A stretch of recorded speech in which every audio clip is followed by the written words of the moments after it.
This is a true story. I worked in the building trades for over 20 years. The first 9 years, I worked for a couple of different contractors. Then I went into business for myself. But I didn't go into business entirely by myself. I had a business partner. His name was Steve. And his name is still Steve. He's still around. We're still friends. This was the old days. Anyway, Steve and I had a job to go look at, a roofing job. We set our ladder up on the back of the house and we went up on the roof to check it out. And while we were up there, the ladder blew over. This was a windy day and we were on a 2-story house. The homeowner wasn't home. There were no neighbors anywhere in sight. This was a rural setting and we didn't have cell phones. This was the days long before cell phones. We immediately started looking for a way to get on the ground. Often there's a lower roof that you can drop down onto. And so we scanned the possibilities around the perimeter and there were no possibilities. We were up on this 2-story roof and we were stranded basically. There were no options for dropping down to lower roofs. So I'm thinking to myself, how are we going to get out of this one? And I look over and Steve is standing on the edge of the roof with his knees bent, his hands out to the side, and he's looking at the ground. He's going to jump. And I said, whoa, wait a minute. Let's think about this a minute.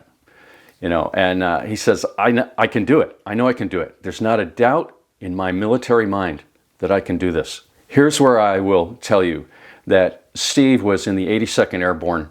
He was in the Army, went right in after high school, and he was a high achiever. He actually won Paratrooper of the Year runner-up. He came in 2nd place, as I understand it, out of like 10,000 guys. It was quite an accomplishment. So we proceeded to have a little discussion there on the edge of the roof about jumping, about him jumping. And he explained to me that the military trained him how to land safely. And the technique is kind of a collapsing roll. He said he felt he could do it, but he did admit to me that it helps if you have some forward motion. I knew better than to say, I don't think you can do that, because that would have been the equivalent of a dare and he would have done it. So I said, look, let's think about this some more, because if you jump, you could hurt yourself. And if you hurt yourself and I'm up here and you're hurt down there, then we're in a worse predicament here. So I felt like we had worked that out. And I turned to go back up to the peak of the roof and look towards the road in the front of the house. And hopefully I was going to wave somebody down and get some help that way. And as I was proceeding to do that, I heard a little noise. And I turned around and Steve was gone.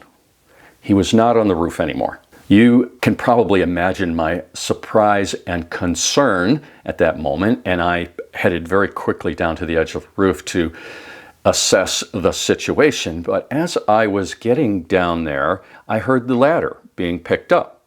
And when I looked over the roof, Steve was setting it up so that I could get down. He had a smile on his face. He said, "We're all set, Kimball." And I said to him, "How did you do that?" And he told me that he slid down the chimney. This chimney was a concrete block chimney. We had put our ladder up next to this chimney, as a matter of fact. He had grabbed it with one arm on one side and one arm on the other side. He had clasped onto it like that. And he had done the same with his knees and his feet. So he had some friction, I guess, and it slowed him down enough so that he could slide right down, no problem. And that is one way, other than jumping, which I do not recommend, that you can get down off of a 2-story roof without a ladder if you need to.